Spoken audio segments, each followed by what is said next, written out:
Speaking of theater kids, here's Tim Pool's second in command, I guess. This was a hilarious video. I'm so glad that this myth-informed account, which used to be a Joe Rogan tracker that I used to follow all the time, has completely lost their minds and are now fully on board with Joe Rogan's narrative about like vaccines, lockdowns, whatever the Joe Rogan has to say. And they clipped this, thought it was sick. Trigger warning. They clipped this, thought this was a video that went hard. Let me read the caption for you. We will not wear your dirty masks on our faces. We will not comply with your bullshit lockdowns. Now, first of all, that sounds like a fetish. Okay, what's going on there? Is there like a fetish? Like someone is just like pissing and in a mask and then making you wear it? Like, what the fuck is that? Like, what do you mean, my dirty mask? Now, you might think, Hasan, this video is from 2020. And you would be wrong. This video is recent. As a matter of fact, there's a resurgence in the right-wing circles. If you're not paying close attention or if you don't have like a canary in the coal mine like I do to keep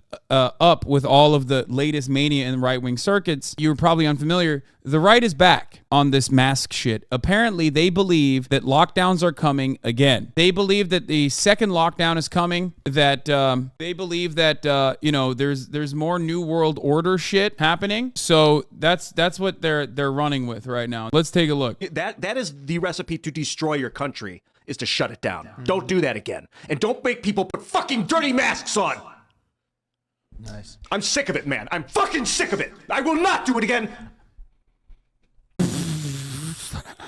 Like, somebody was watching this. These three guys from Milwaukee that oppose authoritarian ideology were watching this and went, that goes so hard. We have to clip this and post it. It's like this guy is fucking crying so hard. So, a couple things going on here. I don't even know what's happening with these lockdowns. Like, I guess like this is the new conservative commentary that like the lockdowns are coming again or something. I think they basically just like ran out of shit. Like they ran out of shit, so they're just running with it. I mean, there has been resurgences of new COVID strains that have kind of been ripping through a little bit. But ultimately, at this stage, I feel like there is no shot. There is no fucking shot that like Democrats are going to do lockdowns. You know what I mean? Are you kidding me? I believe the theory includes speculation of mail-in and absentee ballots to rig the election. Love that. So a lot of people forget that the FDA, once the vaccines came out, there was a big push to vaccinate the entire worker population because the goal for all capital owners was to ensure that their cattle was properly vaccinated so they could work. They could keep churning out product. They could go and buy shit. That was the major reason. Now, of course, that aligned with the uniquely human condition of wanting to survive a otherwise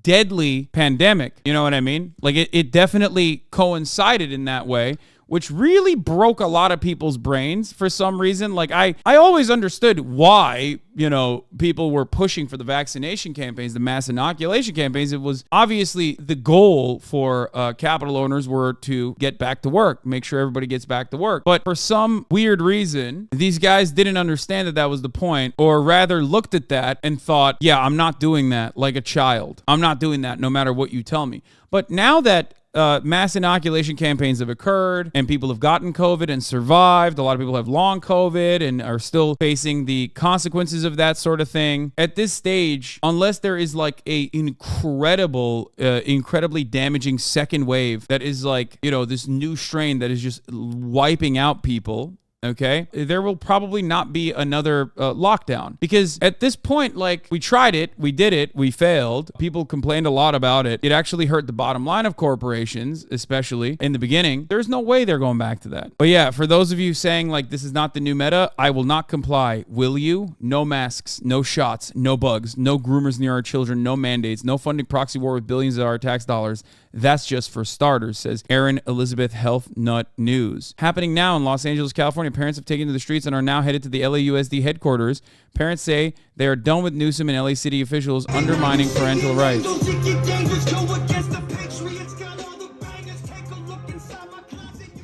This shit is like so insanely AstroTurf, dude. It's awesome.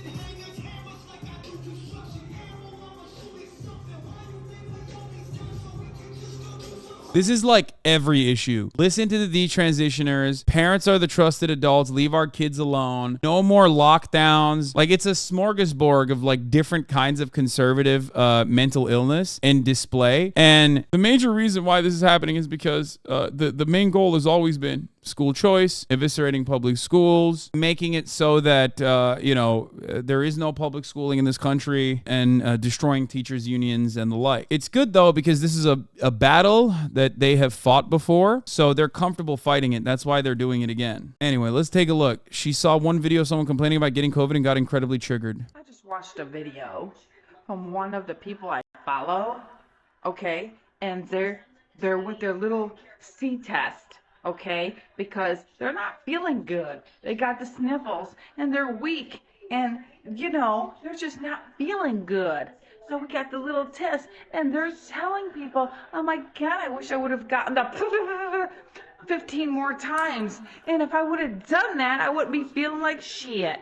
Guess what? I don't know what it's going to take for these people to understand we are done with this shit. We are done with this shit like she's had it. Steak, okay? We are not doing this with you people. We are not doing this. We will not lock down. We will not give up our rights. We will not close our Star medic. I love her being an EMT. businesses. And we are not doing this shit with you people. No matter how many people that you pay money to, okay, to propagate this shit again. It's not happening. We are not going to go, we're not going to do that. Oh my God, take a burger. If you get a burger and some fries, maybe, if you do this, we'll give you some burgers and fries and a donut and some booze. And no, we're not doing it. We're not doing this again. Stop it. It's over. She's popping off, dude. Queen. I don't know where this is happening, but like in a weird way, it almost feels like they kind of want to bring this back. You know what I mean? Because I don't know where the fuck is happening. Like, I live in the heart of California. Okay, we're talking California Oblast. Obviously, our very own gruesome Governor Gavin Newsom runs this place with an iron fist. You know what I mean? And I haven't seen this shit. I don't even think there's momentum towards this shit. You know what I mean? The people that, don't get mad at me, but I do think that the people that still are pushing lockdowns and masking on the liberal side are hyper health conscious people, oftentimes people with disabilities that are obviously less protected. I don't really, other than that, I don't think anybody out here is like genuinely going, let's do this lockdown thing again, which, by the way, it didn't really even happen. So even when I recorded my cat doing something funny, I turned off the TV. Crazy that they don't do that for these.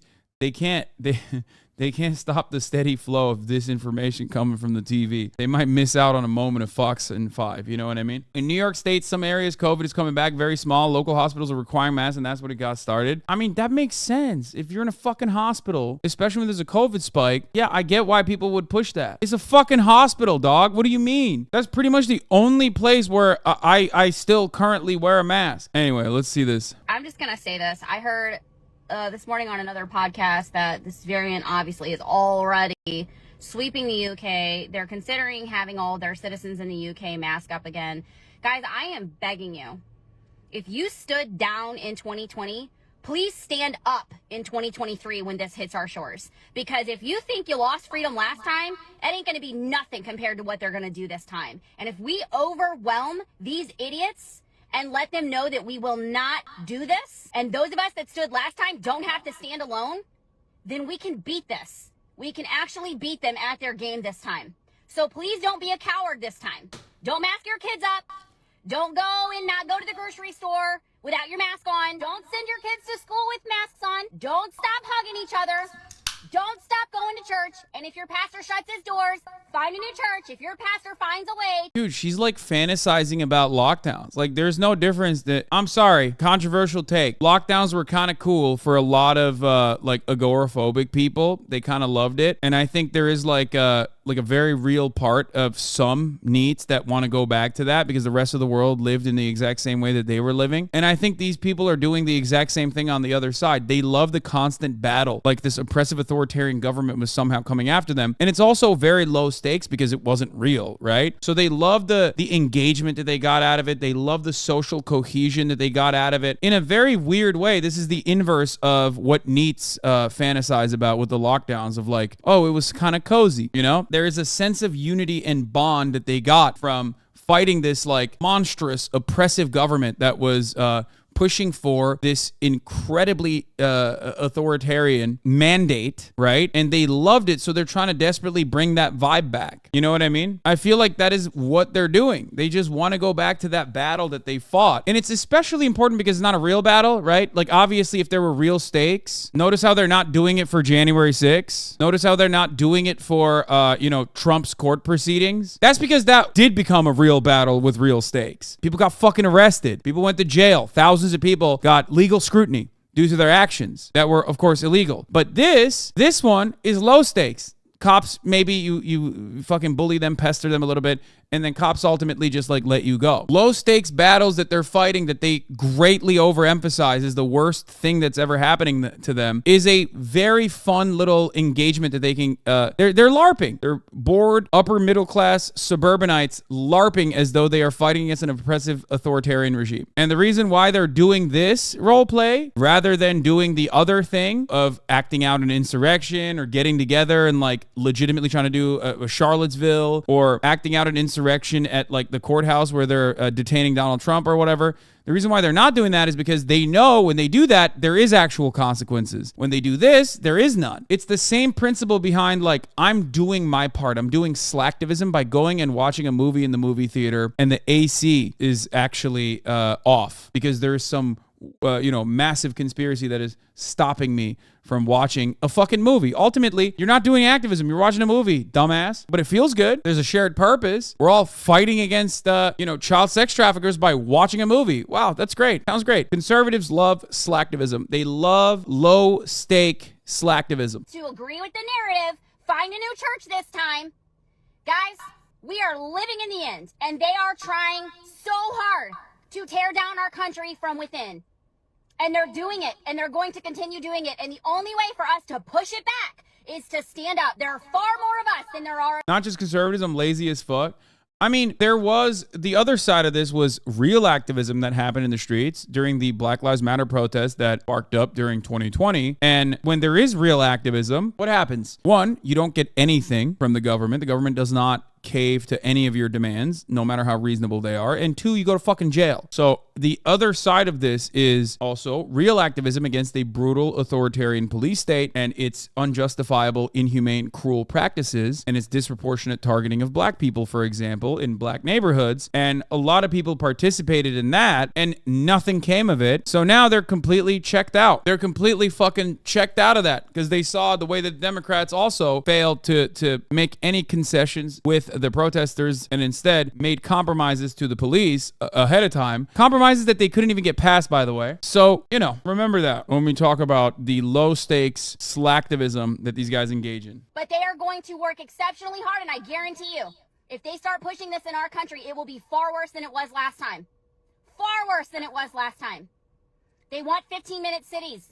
They want us to stop. What the fuck? This makes me so mad. God, I hate this so much. Turning your crosshairs on fucking 15-minute cities. Like it doesn't happen. It's not around. It's not even a thing that people are actually pushing for. You saw a couple like armchair urbanist accounts on Twitter and you fucking lost your mind because some dumbass conspiracy theorist told you that is like the World Economic Forum New World Order. 15-minute cities, chat, is just walkable cities where everything is within 15-minute distance. That's it. Like the grocery store, the school, everything. It's actually something that these fucking hogs should love. They kind of live in their version of that in suburbanite America, except obviously whenever they have to go and like get shit, they have to drive 45 minutes to the grocery store. So it literally would be something that they're on board with. It's just such a weird thing to be upset about. Why do they talk about it like it's a concentration camp? Because they have brain worms, man. Because they have substituted what they had as a brain for fucking worms. There's no other way to describe being this angry at a hypothetical concept that's not even gonna fucking happen and like use these kinds of idiotic fucking terms. I don't know. I just like, whenever I hear people get this mad at 15-minute cities, when they bring up 15-minute cities for no reason, I get extra sad. Like, I can't even get mad at it. I just get sad. I'm so upset with people that under every single circumstance would benefit from a good thing, getting duped by conspiracy theories, possibly also backed by the oil and gas and the car manufacturers, the oil and gas industry and the car manufacturers, because they stand to gain from never pushing for this, which is precisely the reason why it will never happen and it will only stay a theory. Or, you know, in fake countries like Spain, specifically in Barcelona, okay? These are not real things that you will ever experience as an American unless you go to fucking Disneyland or Disney World or a college campus or Vegas, right? You will never have this anywhere else in the continental United States, okay? It's just, they just don't get it. I don't know why they would be so nasty about this. Like, it is directly a good thing that they could benefit from. We are proud of being a country of parking lots. I hate it. Us to stop communicating with each other. They want to censor us. They want to shut us down. We have to stand. We're already seeing it with what's going on in Hawaii. And if you think that was a natural disaster, you got another thing coming. Oh, don't they think that 15-minute cities are when you're only allowed out for 15 minutes? No. That's the worst part. They're not even wrong about 15-minute cities. Like, they know what 15-minute cities are. But at this point, brain worms are so powerful that they look at an objectively good thing and go, no, that's bad, actually. That's the sad part, guys. That is the sad part. The saddest part about it is they kind of know what it is. They understand what it is. And they look at something that you foresee as an objectively good thing that would improve your quality of life and your sense of community, and they hate it. They're like, no, fuck that. That's bad. I guess they're the more brain rotted ones also think that like you're not allowed at gunpoint to go anywhere beyond your 15-minute city or something. But the 15-minute city, 20-minute city, the walkable city, many different names to refer to a growing trend in urban areas centered around the need for proximity, community, and good quality of life. In walkable cities, one can go from work to the gym, to the bar, to the shop in less than, you guessed it, 15 minutes, using a combination of public transportation and walking.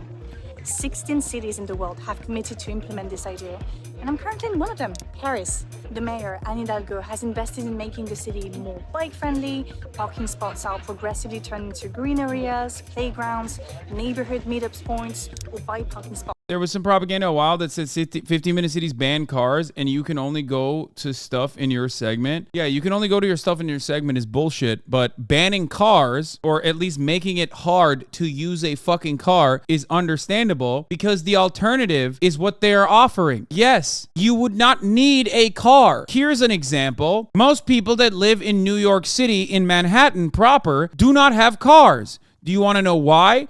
Because there are alternatives. It's already difficult to drive a fucking car. So why would you have that? So people already live in that structure in the United States of America without even recognizing it. This is from Alice Capel. She has a lot of great videos, by the way. It's called The Anti-15-Minute City Backlash is Ridiculous. Promoting walkable cities that swept across the US in the 1980s.